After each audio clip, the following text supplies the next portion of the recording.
Good morning, students. I hope you all fine at home. Today, let us see business economics.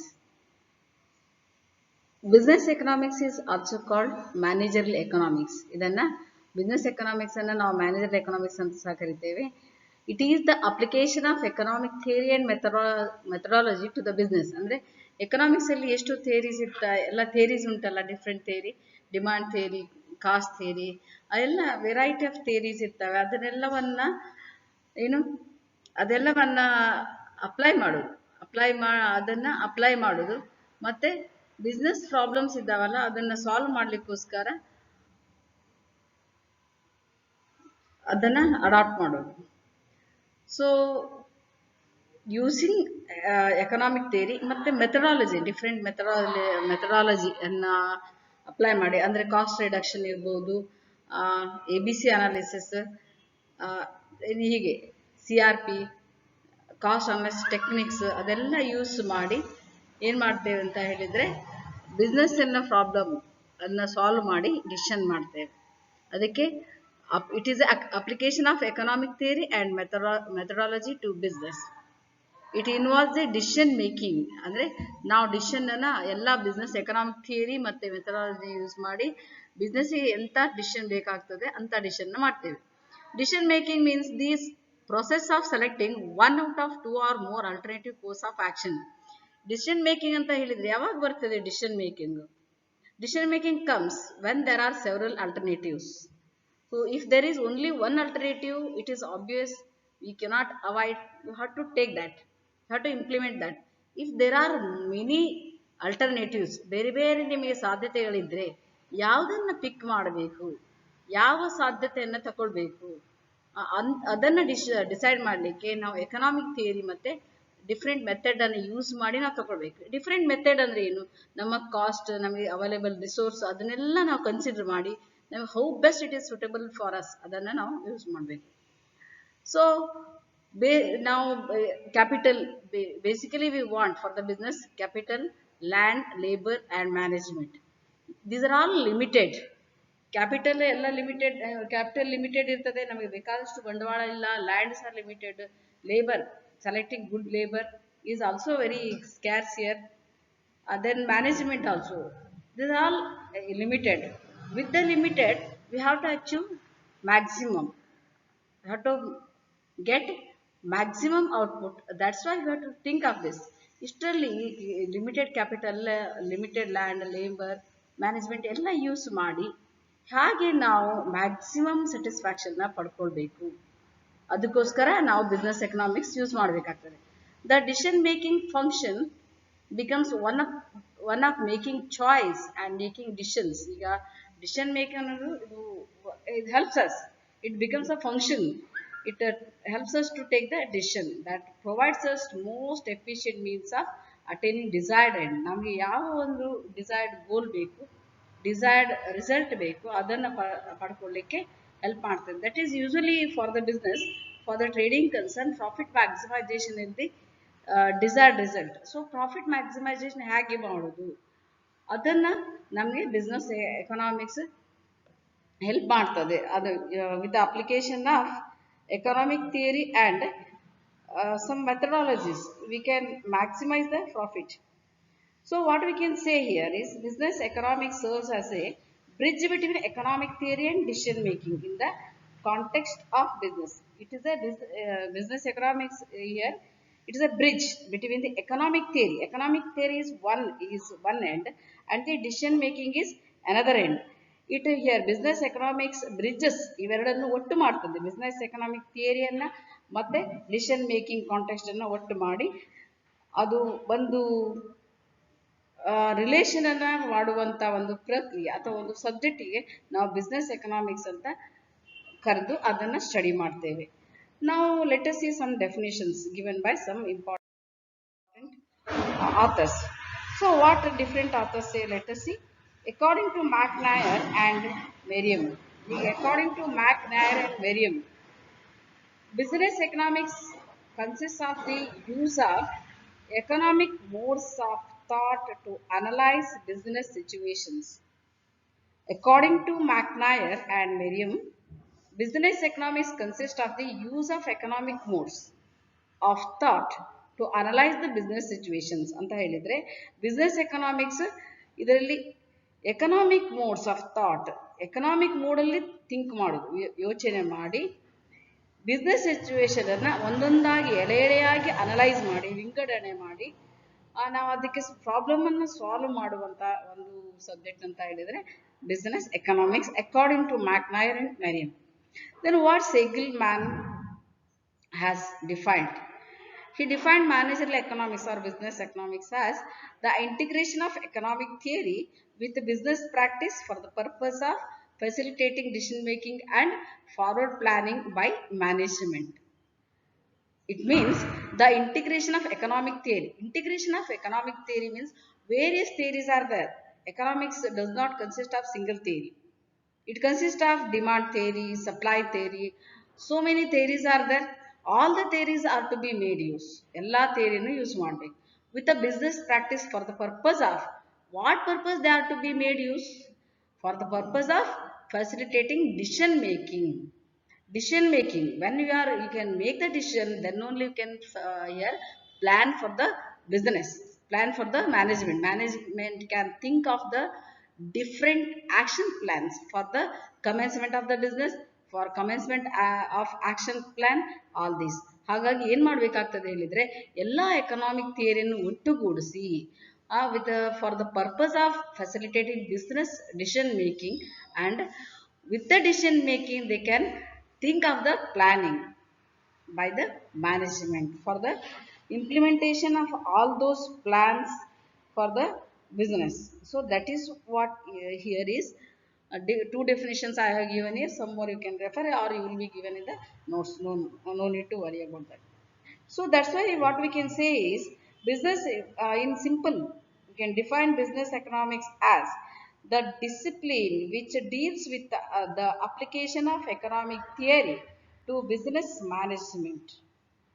Yeah, it is the discipline. Business economics is a discipline which deals with the application of economic theory, applying the economic theory.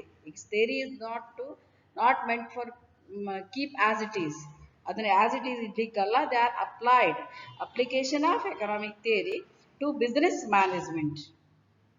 So business economics here lies on the borderline between economic and business management. Two borders are there. One is economic and another is business management. Business economics is standing between these two. That means this is bridging the gap between the economics and business management. You are getting economics ಮತ್ತೆ business management. Economics theory ಉಂಟು, ಅದನ್ನ apply ಮಾಡುವಂಥದ್ದು business economics. ಅದನ್ನ apply ಮಾಡಿ business economics ಥಿಯರಿಯನ್ನು apply ಮಾಡಿ business economics ಏನು management business ಮ್ಯಾನೇಜ್ಮೆಂಟ್ಗೆ ಹತ್ತಿರ ಆಗ್ತದೆ. So business economics is creating the relationship between economics and the business management. Now let us see the nature of business economics. What's here? You know that the economic world is extremely complex, very complex here. ನಮಗೆಲ್ಲ economics ಅಂದರೆ very ನಾವು ಹೀಗೆ ಅಂತ ಹೇಳಲಿಕ್ಕೆ ಆಗೋದಿಲ್ಲ, very complex. As there is a lot of interdependence among the decisions and activities of economic entities. ನಾವು ಎಷ್ಟು ಇಂಟರ್ಡಿಪೆಂಡೆಂಟ್ ಇದ್ದೇವೆ ಅಂತ ಹೇಳಿದರೆ, ಎಷ್ಟು ಡಿಸಿಷನ್ ಮಾಡುವಾಗ ಅಥವಾ ಒಂದಲ್ಲ ಇನ್ನೊಂದು ಆಕ್ಟಿವಿಟೀಸ್ ಮಾಡುವಾಗ ಅಮಂಗ್ ಡಿಫ್ರೆಂಟ್ ಎಕನಾಮಿಕ್ ಎಂಟಿಟೀಸ್ ನಾವು ಒಂದ್ರ ಮೇಲೆ ಒಂದು ಅವಲಂಬನೆ ಉಂಟು ಅಂತ ಹೇಳ್ತೇವೆ. Economic theories are hypothetical and simplistic in character as they are based on economic models built on simplifying assumptions. So many assumptions we do. Rationality. Also in economics we have studied in almost all theories they make assumptions. Without assumptions we cannot imagine the economics. So in economic theories they are hypothetical, they are testable, they can test them, we can question them, and they are simple in character. ನೋಡಿ ತುಂಬಾ simple ಆಗಿ ಕಾಣ್ತವೆ. ಯಾಕಂತ ಹೇಳಿದ್ರೆ ಎಲ್ಲಾ economic theories ಎಲ್ಲಾ economic models almost ಏನಾಗಿದೆ ಅಂತ ಹೇಳಿದ್ರೆ they are based on assumptions. ಈಗ ಅಸಂಪ್ಷನ್ ಮಾಡಿಯೇ ಅವ್ರು ತಗೊಳ್ಳೋದು. ಇನ್ನು ಸುಮ್ಮನೆ ಪ್ರಾಕ್ಟಿಕಲ್ ಆಗಿ ಯಾವ ಎಕನಾಮಿಕ್ಸ್ ಥಿಯರಿ ಸಹ ಇಲ್ಲ. ಎಲ್ಲ ಅಸಂಪ್ಷನ್ ಹಿಂಗಿದ್ರೆ ಹಿಂಗಾಗ್ತದೆ, ಆದ್ರೆ ಹಂಗೆ ಇರ್ಬೇಕಂತ ಏನೂ ಇಲ್ಲ. That is the thing here. Assumption ಇದ್ದ ಅವ್ರು ಹೀಗೆ ಇದ್ರೆ ಈಗ ಆಗ್ಬೋದು ಅಂತ ಅಸಂಪ್ಷನ್ ಮಾಡ್ತಾರೆ ವಿನ ಪ್ರಾಕ್ಟಿಕಲಿ ಯಾವುದು ಸಹ ಆಲ್ಮೋಸ್ಟ್ ಆಲ್ ಅಪ್ಲೈ ಮಾಡಿ ತಗೊಂಡಿರೋದಿಲ್ಲ, right? So therefore usually there is a gap between proposition of economic theory and happenings in real economic world. ಅಲ್ಲಿ ಏನ್ ಪ್ರಪೋಸಿಷನ್ ಕೊಡ್ತಾರೆ, ಯಾಕಂದ್ರೆ ಅವೆಲ್ಲ ಬೇಸ್ಡ್ ಅಸಂಪ್ಷನ್ ಅಂದ್ರೆ ಹಿಂಗಿದ್ರೆ ಹಿಂಗಾಗ್ಬೋದು ಅಂತ ಅವ್ರು ಒಂದು ಯೋಚನೆ ಮಾಡಿ ಬರೆಯುವಂಥದ್ದು. ಆದ್ರೆ ಅದು ರಿಯಲ್ ಲೈಫ್ ಅಲ್ಲಿ ಏನ್ ಆಗ್ತಾ ಇರ್ತದೆ ಮತ್ತು ಅಸಂಪ್ಷನ್ನಿಗೂ ರಿಯಲ್ ಲೈಫ್ ಅಲ್ಲಿ ನಡೆಯುವಂತಹದ್ದಕ್ಕೂ ಯಾವುದೇ ರೀತಿ ಸಂಬಂಧ ಇರುವುದಿಲ್ಲ. ಯೂಶಲಿ ರಿವರ್ಸ್ ಆಗಿ ಆಗ್ತಾ ಹೋಗ್ತವೆ. Business economics enables application of economic logic and analytical tools to bridge the gap between theory and practice. Right? That's why this economic theories, these are all based on assumptions. ಅಂದ್ರೆ ಬರೀ ಊಹಾಪೋಹಗಳ ಮೇಲೆ base ಆಗಿರ್ತವೆ. ಆದ್ರಿಂದ ಈ economic theories ಅಲ್ಲಿ ಇರುವಂತಹ logic ಅನ್ನ ಬಳಸಿಕೊಂಡು ಈ ಎಕನಾಮಿಕ್ಸ್ ಅನ್ನೋದು ಬಿಸ್ನೆಸ್ ಮ್ಯಾನೇಜ್ಮೆಂಟ್ ಮತ್ತೆ ಎಕನಾಮಿಕ್ಸ್ ಮಧ್ಯ ಅಲ್ಲಿರೋ ಲಾಜಿಕ್ ಅನ್ನ ಬಳಸಿಕೊಂಡು they are bridging the gap between the business economics and the business management. Now let us see one by one what are the different nature of business economics. We'll see them. Business economics is a science. ಈಗ ನಾವು business economics ಅನ್ನ science ಅಂತ ಕರಿತೀವಿ. Why? Let us see. Science is a systematized body of knowledge, you know that, which establishes cause and effect relationship. Business economics integrates the tools of decision science such as mathematics, statistics, and econometrics with economic theory to arrive at appropriate strategies for achieving the goals of the business enterprise. It follows scientific methods and empirically tests the validity of the result. ಈಗ ನಿಮ್ಗೆ ಹೇಳಿದ business economics is a science ಅಂತ ಹೇಳ್ತೇವೆ. Science ಯಾಕೆ ಅಂತ ಹೇಳಿದ್ರೆ, science is you know that all physics, chemistry, mathematics ಇವೆಲ್ಲ pure science. ಯಾಕಂತ ಹೇಳಿದ್ರೆ they are having systematised body of knowledge. Then all these physics ತಗೊಳ್ಳಿ, ಬೇಕಾದ್ರೆ ಕೆಮಿಸ್ಟ್ರಿ ತಗೊಳ್ಳಿ, ಕಾಸ್ ಅಂಡ್ ಎಫೆಕ್ಟ್ಗೆ ರಿಲೇಶನ್ಶಿಪ್ ಇರ್ತದೆ. If apple is falling to the ground, ಈಗ apple ನೆಲಕ್ಕೆ ಬೀಳ್ತದೆ ಅಂದ್ರೆ ಯಾಕೆ ಬೀಳ್ತದೆ ಅನ್ನೋದಕ್ಕೊಂದು ಎಕ್ಸ್ಪ್ಲನೇಷನ್ ನಿಮ್ಮ ಫಿಸಿಕ್ಸ್ ಕೊಡ್ತದೆ. ಅದೇ ರೀತಿ ಇಲ್ಲಿ ಸಹ ಕೊಡ್ತದೆ ಅಂತ ಹೇಳ್ತಾರೆ. ಏನ್ ಹೇಳ್ತಾರೆ ಅಂದ್ರೆ business economics integrates the tools of decision science. ಈಗ ಟೂಲ್ಸ್ ಬೇರೆ ಬೇರೆ ಟೂಲ್ಸ್ ಇರ್ತವೆ. ಟೂಲ್ಸ್ ಅಂದ್ರೆ ನಾವು ಇನ್ಸ್ಟ್ರೂಮೆಂಟ್ ಅಥವಾ ಆಯುಧ ಅಂತಾನು ಹೇಳ್ಕೊಳ್ಬಹುದು. ಡಿಸಿಷನ್ ಸೈನ್ಸ್ ಅಲ್ಲಿ ಏನೆಲ್ಲ ಇರ್ತವೆ ಅದನ್ನೆಲ್ಲ ತಗೊಳ್ತದೆ. ಅದು ಯಾವ್ದಿರ್ಬೋದು, ಮ್ಯಾಥಮೆಟಿಕ್ಸ್, ಸ್ಟಾಟಿಸ್ಟಿಕ್ಸ್, ಎಕನಾಮೆಟ್ರಿಕ್ಸ್ ಎಲ್ಲ ತಗೊಳ್ತೇವೆ. ನಾವು ಸ್ಟಾಟಿಸ್ಟಿಕ್ಸ್ ಅಂತ ತಗೊಳ್ತೇವೆ. ಹೋದ ವರ್ಷದ ಸೇಲ್ಸ್ ಈ ವರ್ಷದ ಸೇಲ್ಸ್ ಅನ್ನ ಕಂಪೇರ್ ಮಾಡುವಾಗ ನಾವು ಸ್ಟಾಟಿಸ್ಟಿಕ್ ಅನ್ನ ತಕೊಂಡು ನಾವು ಕಂಪೇರ್ ಮಾಡ್ತೇವೆ, ರೈಟ್? ಈಗ ಸ್ಟಾಟಿಸ್ಟಿಕ್ ಅನ್ನ ನಾವು ಅನಲೈಸ್ ಮಾಡ್ಲಿಕ್ಕೆ ತಗೊಳ್ತೇವೆ, ಮ್ಯಾಥಮೆಟಿಕ್ಸ್ ಅನ್ನ ಕ್ಯಾಲ್ಕುಲೇಷನ್ ಮಾಡ್ಲಿಕ್ಕೆ ತಗೊಳ್ತೇವೆ.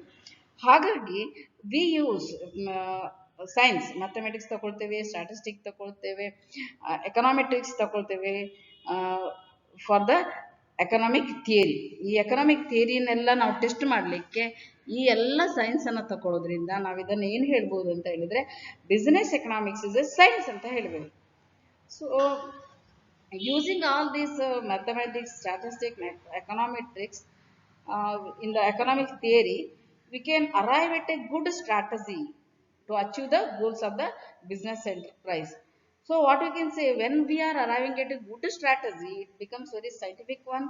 So we can use the scientific methods and we can test them empirically ಅಂತ ಹೇಳಿದ್ರೆ ಎಕ್ಸ್ಪೆರಿಮೆಂಟ್ ಮಾಡಿ, ಪ್ರಯೋಗವನ್ನ ಮಾಡಿ ನಾವು ಟೆಸ್ಟ್ ಮಾಡಿ ಆ ರಿಸಲ್ಟ್ ವ್ಯಾಲಿಡ್ ಉಂಟಾ ಇಲ್ವಾ ಅಂತ ನಾವು ಟೆಸ್ಟ್ ಮಾಡಬಹುದು. ಆದ್ರಿಂದ ಇದು ಸೈನ್ಸ್ ಅಂತ ಹೇಳ್ತೇವೆ. Then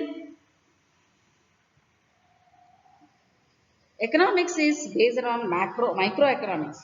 Economics is based on business economics is based on microeconomics. You know that almost all business economics is based on largely on microeconomics. A business manager is usually concerned about achievement of the predetermined objectives of his organization so as to ensure the long-term survival and profitable functioning of the organization. Since business economics is concerned more with the decision making problems of individual establishment. It relies heavily on the techniques of microeconomics.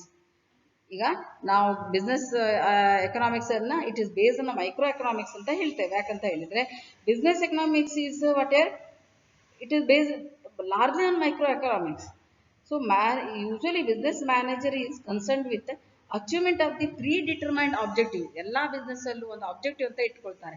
Objective ದೊಡ್ಡದಿರ್ಬೋದು ಇಲ್ಲ ಸಣ್ಣದಿರ್ಬೋದು, at least for the establishment they set a objective. ಆ objective ಅನ್ನ perform ಮಾಡೋದಕ್ಕೋಸ್ಕರ and for the long term survival of the business. ಅಂದ್ರೆ ನಾವು ಇವತ್ತು business ಮಾಡಿ ನಾಳೆ ಕ್ಲೋಸ್ ಮಾಡ್ಬೇಕನ್ನೋ ಇಂಟೆನ್ಷನ್ ಏನೂ ಇರೋದಿಲ್ಲ. ನಮ್ಮ ಬಿಸ್ನೆಸ್ ಲಾಂಗ್ ಪೀರಿಯಡ್ ವರೆಗೆ ಇರಬೇಕಂತ ಸಹ ನಮ್ಮ ಆಬ್ಜೆಕ್ಟಿವ್ ಇರ್ತದೆ. ಮತ್ತೆ ಪ್ರಾಫಿಟ್ ಅನ್ನ ಮಾಡ್ಬೇಕಂತ ಸಹ ಇರ್ತದೆ.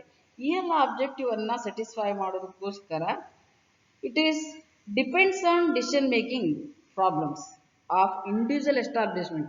ಈ ಡಿಸಿಷನ್ ಮೇಕಿಂಗ್ ಅಲ್ಲಿ ಏನಾಗ್ತದೆ ಅಂತಂದ್ರ ಮೇಲೆ ತುಂಬಾ ಕ್ಯೂರಿಯಾಸಿಟಿ ಇರ್ತದೆ, ತುಂಬಾ ಪ್ರಾಮುಖ್ಯತೆಯನ್ನ ಕೊಡ್ತಾರೆ. ಆದ್ರಿಂದ ಇವ್ರು ಏನ್ ಮಾಡ್ತಾರೆ ಅಂತ ಹೇಳಿದ್ರೆ ಆ ಡಿಸಿಷನ್ ಮೇಕಿಂಗ್ ಅಲ್ಲಿ ಇರುವಂತ ಪ್ರಾಬ್ಲಮ್ ಸಾಲ್ವ್ ಮಾಡ್ಲಿಕ್ಕೋಸ್ಕರ ಡಿಫ್ರೆಂಟ್ ಟೆಕ್ನಿಕ್ಸ್ ಇದ್ದಾವೆ ಮೈಕ್ರೋ ಎಕನಾಮಿಕ್ಸ್ ಅಲ್ಲಿ. ಆ ಎಲ್ಲಾ ಟೆಕ್ನಿಕ್ಸ್ ಅನ್ನ ಯೂಸ್ ಮಾಡಿ ಈ ಬಿಸ್ನೆಸ್ ಅಲ್ಲಿ ಇರುವಂತ ಪ್ರಾಬ್ಲಮ್ ಅನ್ನ ಸಾಲ್ವ್ ಮಾಡ್ತಾರೆ. Okay, now next we'll go to the next one. It incorporates elements of macro analysis also. A business unit does not operate in a vacuum. It is affected by the external environment of the economy in which it operates, such as the general price level, income and employment levels in the economy, and government policies with respect to taxation, interest rates, exchange rates, industries prices, distribution, wages, and regulation of monopolies. All these are components of macroeconomics. A business manager must be acquainted with these and other macroeconomic variables, present as well as future, which may influence his business environment. Macro economics ಅಂತ ಹೇಳ್ತೇವೆ business ಅನ್ನೇ. It incorporates elements of macro analysis. Business economics ಅದನ್ನು ಸಹ ಒಳಗೊಂಡಿರ್ತದೆ. ಎಲ್ಲ macro analyse ಅಲ್ಲಿ ಏನೆಲ್ಲ elements ಇರ್ತವೆ ಅದನ್ನು ಸಹ ಒಳಗೊಂಡಿರ್ತದೆ. ಯಾಕಂತ ಹೇಳಿದ್ರೆ ಈ ಬಿಸ್ನೆಸ್ ಇದು ಒಂದು ಖಾಲಿ ಆಗಿರೋದಿಲ್ಲ, ಖಾಲಿ ಡಬ್ಬ ತರ ಅಲ್ಲ. It is affected by the external environment of the economy. ಏನೆಲ್ಲ ಹೊರಗಡೆಯಿಂದ ಎನ್ವಿರಾನ್ಮೆಂಟ್, ಎಕ್ಸ್ಟರ್ನಲ್ ಎಲಿಮೆಂಟ್ ಅಲ್ಲಿ ಏನೆಲ್ಲ ಆಗ್ತದೆ ಅದು ಬಿಸ್ನೆಸ್ಗೆ ಸಹ ಅಫೆಕ್ಟ್ ಆಗ್ತದೆ. ಅದು ಹೇಗೆ ಅಂತ ಹೇಳಿದ್ರೆ ಈಗ ನೀವು ಜನರಲ್ ಪ್ರೈಸ್ ಲೆವೆಲ್ ನೋಡ್ತೀರಿ ಅಲ್ಲ ಎಕಾನಮಿಯಲ್ಲಿ. ನಮ್ಮ ಬಿಸ್ನೆಸ್ ಬಿಟ್ಟು ಜನರಲ್ ಪ್ರೈಸ್ ನೋಡುವಾಗ income of the people, employment level ಏನುಂಟು, ಮತ್ತೆ ಗೌರ್ಮೆಂಟ್ ಪಾಲಿಸೀಸ್ ಏನೆಲ್ಲ ಉಂಟು, ಅಬೌಟ್ ದ ಟ್ಯಾಕ್ಸೇಷನ್ ಏನು, ಇಂಟ್ರೆಸ್ಟ್ ರೇಟ್ ಏನುಂಟು, ಎಕ್ಸ್ಚೇಂಜ್ ರೇಟ್ ಏನು, ಇಂಡಸ್ಟ್ರಿ ಪ್ರೈಸಸ್ ಏನು, ಡಿಸ್ಟ್ರಿಬ್ಯೂಷನ್ ಟೆಕ್ನಿಕ್ಸ್ ಏನು, ಏನೆಲ್ಲ ಎಕ್ಸಿಸ್ಟಿಂಗ್ ವೇಜ್ ರೇಟ್ಸ್ ಉಂಟು, ಮತ್ತೆ ಮೊನೋಪಾಲೀಸ್ ಉಂಟಾ ಅದನ್ನು ಸಹ ನೋಡ್ಬೇಕು. ಮೊನೋಪಾಲೀಸ್ ಅಂತ ಹೇಳಿದ್ರೆ ಸಿಂಗಲ್ ಸೆಲ್ ಮೆನಿ ಬಯರ್ಸ್.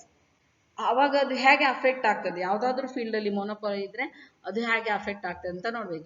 ಈಗ ಇನ್ನು ಇಂಡಿಯಾದಲ್ಲಿ ನಮ್ಮ ರೈಲ್ವೇಸ್ ಬಿಟ್ರೆ ಆಲ್ಮೋಸ್ಟ್ ಎಲ್ಲ ಯಾವುದಕ್ಕೂ ಸಹ ಮೊನೋಪಾಲಿ ಇಲ್ಲ. Railway only is having monopoly. Monopoly ಅಂದ್ರೆ ಹೇಳಿದ್ರೆ single seller many buyers will be there. Railways, there are no alternatives. That is the only organization or government undertaking which gives that service. But for all other sectors, there are competitors, there are other organizations of the establishment also to provide the similar service. So what we can say is that's why business economics helps to incorporate all macro analysis, macro elements components to the business. So that's why a business manager must be acquainted with all the macroeconomic variables. ಈ business ಮ್ಯಾನೇಜರ್ಗೆ ಎಲ್ಲ macro economics variables ಬಗ್ಗೆ ಪರಿಚಯ ಇರಬೇಕು. ಅದು present ಅಲ್ಲಿ ಇರ್ಬೋದು, ಇಲ್ಲ future ಆಗ್ಬೋದು. ಯಾವುದೆಲ್ಲ ಬಿಸ್ನೆಸ್ ಮೇಲೆ ಅಫೆಕ್ಟ್ ಆಗ್ತವೆ ಆ ಎಲ್ಲ ಎನ್ವಿರಾನ್ಮೆಂಟ್ ಬಗ್ಗೆ ಅವೇರ್ನೆಸ್ ಇದ್ರೆ the business will be successful ಅಂತ ಹೇಳ್ಬೋದು.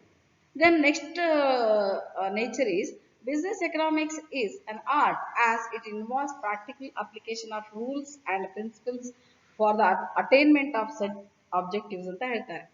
ಈಗ ಬಿಸ್ನೆಸ್ ಆರ್ಟ್ ಅಂತ ಹೇಳಿದ್ರೆ rules and principles, but there are so many rules and regulations We have to follow them. When we, if you want to, already there are some set objectives are there. If you want to attain them, you have to, if you want to reach them, obviously you have to, they are to be made practical. When they are to be made practical, they are to be followed. How best you are following, how best they are being practiced, based on that the business will be successful. That's why we can say business economics is an art, which here, which involves the practical application of rules and principles. Then next nature is use of theory of markets and private enterprise. Use of theory of markets and private enterprises. So what is this? Business economics largely uses the theory of markets and private enterprises. It uses the theory of the firm and resource allocation in the backdrop of a private enterprise economy. ಈಗ theory of market, ಮಾರ್ಕೆಟಲ್ಲಿ ಯಾವ theory ಉಂಟು? Market segmentation ಇರ್ಬೋದು, penetration ಇರ್ಬೋದು, advertisement techniques, ಆ ಥರ ಎಲ್ಲ use of theory. ಮಾರ್ಕೆಟಲ್ಲಿ ಏನೆಲ್ಲ ಥಿಯರಿಯನ್ನು ಯೂಸ್ ಮಾಡ್ತಾರೆ ಅದನ್ನು ಸಹ ಇದು, ಅದರ ಮೇಲೆ ಸಹ ಗಮನ ಹರಿಸಬೇಕು. Then private enterprise, what private enterprise do for the benefit of the business, for the benefit of the customers. That all are to be studied and inculcated and implemented in the business. That's why this business economics is a, we must include the use of theory of markets and private enterprises. Next is pragmatic in approach. It is the business economics is pragmatic in approach. It means what? Microeconomics is abstract and purely theoretical and analyzes economic phenomena under unrealistic assumptions. In contrast, business economics is pragmatic in its approach as it tackles practical problems which are which the firms face in the real world. ಈಗ ನಾವು ಇದಕ್ಕೆ pragmatic approach ಅಂತ ಹೇಳಿದ್ರೆ, ಈಗ ನಾವು ಹೇಳ್ತೇವೆ first ನಾವು ಏನು second point you can see business economics is a micro economics ಅಂತ ಹೇಳ್ತೇವೆ. ಮೈಕ್ರೋ ಎಕನಾಮಿಕ್ಸ್ ಅಂತ ಹೇಳಿದ್ರೆ it is abstract and purely theoretical. Micro economics is theoretical in nature and they include all unrealistic assumptions. ನಾವು ಎಕನಾಮಿಕ್ಸಲ್ಲಿ assumption ಮಾಡ್ತಾವೇ ಹೋಗ್ತೇವೆ, ಹಾಗಾದರೆ ಹೀಗಾಗ್ತದೆ. But practically most of the assumptions are not true. ಅವೆಲ್ಲ ಅಸಂಪ್ಷನ್, ಊಹಾಪೋಹಗಳು ಯಾವುದು ಟ್ರೂ ಆಗಿರುವುದಿಲ್ಲ. ಆದರೆ ಇದಕ್ಕೆ ತದ್ವಿರೋಧ ಹೇಳೋದಾದರೆ ಬಿಸ್ನೆಸ್ ಎಕನಾಮಿಕ್ಸ್ ಇಸ್ ಪ್ರಾಗ್ಮ್ಯಾಟಿಕ್. ಯಾಕಂತ ಹೇಳಿದರೆ ನಾವು ಅದನ್ನು ಅಪ್ಲೈ ಮಾಡ್ತೇವೆ. In its approach it tackles practical problems.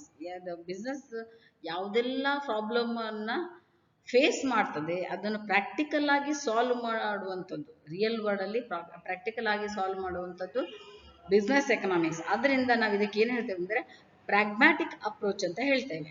Means it using micro economics theory, it solves the business problems in real world. ಅಂದರೆ ಮೈಕ್ರೋ ಎಕನಾಮಿಕ್ಸ್ ಅಲ್ಲಿ ಇರುವಂಥ ಥಿಯರಿಯನ್ನು ಯೂಸ್ ಮಾಡಿ ರಿಯಲ್ ವರ್ಲ್ಡಲ್ಲಿ ನಿಜವಾದ ಪ್ರಾಬ್ಲಮ್ ಬಿಸ್ನೆಸ್ ಏನೆಲ್ಲ ಫೇಸ್ ಮಾಡ್ತವೆ ಅದನ್ನು ಸಾಲ್ವ್ ಮಾಡುವಂಥದ್ದು ಬಿಸ್ನೆಸ್ ಎಕನಾಮಿಕ್ಸ್. ಆದ್ದರಿಂದ ಇದಕ್ಕೆ ನಾವು ಏನು ಹೇಳ್ತೇವೆ ಅಂತ ಹೇಳಿದರೆ ಪ್ರಾಗ್ಮ್ಯಾಟಿಕ್ ಇನ್ ಅಪ್ರೋಚ್ ಅಂತ ಹೇಳ್ತೇವೆ. So next nature is interdisciplinary in nature. What is interdisciplinary in nature?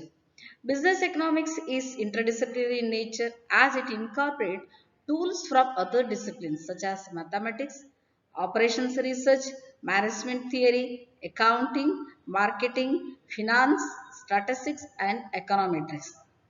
Interdisciplinary in nature means ಬೇರೆ ಬೇರೆ ಡಿಸಿಪ್ಲಿನನ್ನ ಸಹ ಇದು ಒಳಗೊಂಡಿರ್ತದೆ, ಬರೀ ಎಕನಾಮಿಕ್ಸ್ ಅಲ್ಲ.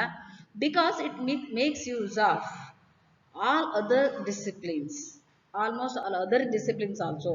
ಈಗ ಮ್ಯಾಥಮೆಟಿಕ್ಸ್ ಅನ್ನು ಯೂಸ್ ಮಾಡ್ತೇವೆ, ಕ್ಯಾಲ್ಕುಲೇಷನ್ಸ್ ಉಂಟು, ಆಪರೇಷನ್ ರಿಸರ್ಚ್ ಅನ್ನು ಯೂಸ್ ಮಾಡ್ತೇವೆ, research techniques, R&D research development, management ಥಿಯರಿಯನ್ನು ಯೂಸ್ ಮಾಡ್ತೇವೆ, various theory, X theory, Y theory, various theories ಉಂಟು, ಅದನ್ನು ನಾವು ಯೂಸ್ ಮಾಡ್ತೇವೆ.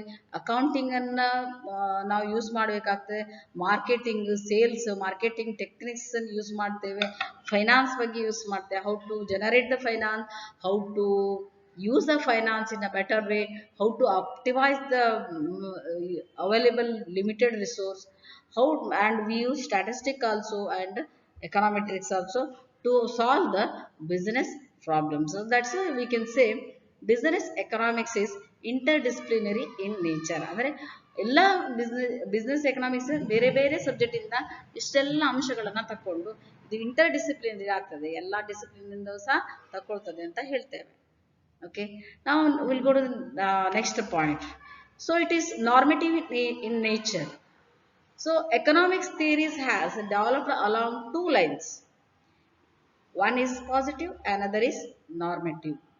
A positive or pure science analyzes cause and effect relationship between variables in an objective and scientific manner. But it does not involve any value judgment. In other words, it states what is of the state of affairs and not what ought to be. In other words, it is descriptive in nature in the sense that it describes the economic behavior of individuals or society without prescriptions about the desirability or otherwise of such behavior. As against this, a normative science involves value judgments. It is prescriptive in nature and suggests what should be a particular course of action under given circumstances. So, welfare considerations are embedded in normative science. Business economics is generally normative or prescriptive in nature. It suggests the application of economic principles with regard to policy formulation, decision making, and future planning. However, if the firms are to establish valid decision rules, they must thoroughly understand their environment. So again, let me repeat, it is normative in nature, we say. So if you take economic theories, there are two types along the two lines, two sides, they developed theories. ಈಗ economics ಥಿಯರಿನ positive theories, ನಾರ್ಮೆಟಿವ್ ಎರಡು side ಅಲ್ಲಿ ಒಂದು positive side ಅಲ್ಲಿ ಥಿಯರಿನ develop ಮಾಡಿದ್ದಾರೆ, ಇನ್ನೊಂದು side ಅಂತ ಹೇಳಿದ್ರೆ ನಾರ್ಮೆಟಿವ್ side ಅಲ್ಲಿ. ಪಾಸಿಟಿವ್ ಅಂತ ಹೇಳಿದ್ರೆ ಏನು? Positive side means it is pure science analysis. ಅಂದ್ರೆ ಪಾಸಿಟಿವ್ ಸೈನ್ಸ್ ಅಂತ ಹೇಳಿದ್ರೆ ಅಥವಾ positive side means pure science analysis. ಅಂದ್ರೆ ಪ್ಯೂರ್ ಸೈನ್ಸ್, ಈಗ ಫಿಸಿಕ್ಸ್ ಕೆಮಿಸ್ಟ್ರಿ ತರ ಪ್ಯೂರ್ ಸೈನ್ಸ್ ಆಗಿ ಅನಲೈಸ್ ಮಾಡೋದು. ಏನಂತ ಹೇಳಿದ್ರೆ cause and effect relationship between variables in an objective and scientific manner. ಈ ಕಾಸ್ ಅಂಡ್ ಎಫೆಕ್ಟ್ ರಿಲೇಶನ್ಶಿಪ್ ಅನ್ನ ಮೆಜರ್ ಮಾಡೋದು based on variables.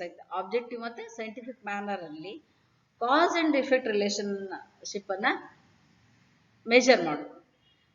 But when even though it is measured, ನಾವು ಇದನ್ನ ಮೆಜರ್ ಮಾಡಿದ್ರು ಸಹ ವ್ಯಾಲ್ಯೂ ಜಡ್ಜ್ಮೆಂಟ್ ನಮಗೆ ಅಲ್ಲಿ ಸಿಕ್ಕುವುದಿಲ್ಲ. It States what is of the state of affairs.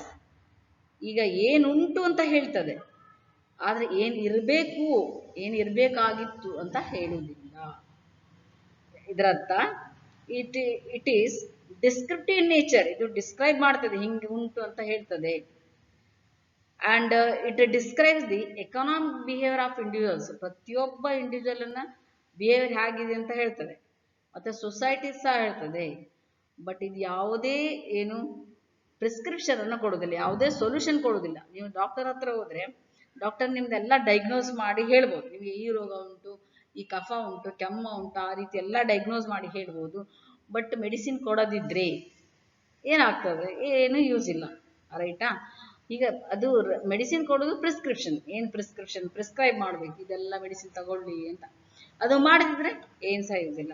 So ಅದಕ್ಕೆ ಪಾಸಿಟಿವ್ ಸೈನ್ಸ್, ಪಾಸಿಟಿವ್ ಇನ್ ನೇಚರ್ ಅಂತ ಹೇಳಿದ್ರೆ ಎಲ್ಲ ಹೇಳ್ತದೆ, ಹೀಗುಂಟು ಆಗುಂಟು ಎಲ್ಲ ಸಹ ಹೇಳ್ತದೆ. But it does not prescribe anything for the business problems. ಏನು ಸಹ prescriptive, it is not prescriptive in nature. That's why we can say. But business economics is not like that. ಅವರದು ಏನಿರ್ಬೇಕಂತೂ ಸಹ ಹೇಳ್ತದೆ. ಆದ್ರಿಂದ ಇಟ್ ಈಸ್ ಎ ನಾರ್ಮೆಟಿವ್ ಸೈನ್ಸ್. ಈ ನಾರ್ಮೆಟಿವ್ science ಅಂದ್ರೆ ಏನು ಹೇಳಿ? ನಾರ್ಮೆಟಿವ್ ಸೈನ್ಸ್ ಅಂತ ಹೇಳಿದ್ರೆ it is prescriptive in nature ಅಂತ ಹೇಳಿದ್ರೆ it suggest the application of economic principles with regard to policy formulations. Economic ಪಾಲಿಸಿಯನ್ನ ಫಾರ್ಮುಲಾ ಮಾಡುವಾಗ ಎಕನಾಮಿಕ್ ಪ್ರಿನ್ಸಿಪಲ್ಸ್ ಅನ್ನ how best to make use ಅಂತ ಹೇಳ್ತದೆ. ಡಿಸಿಷನ್ ಮೇಕರಲ್ಲಿ ಸಹ ಮೇಕಿಂಗಲ್ಲಿ ಸಹ ಫ್ಯೂಚರ್ ಪ್ಲಾನ್ ಮಾಡುವಾಗ ಸಹ ಅದು ಹೆಲ್ಪ್ ಮಾಡ್ತದೆ. Then that's why, and it solves the problem also. That's why the policy makers, they have to understand the thoroughly what is the business economic environment, and they are to be applied in the business. That's why it is a normative in nature. Okay, now let us conclude this part for this video.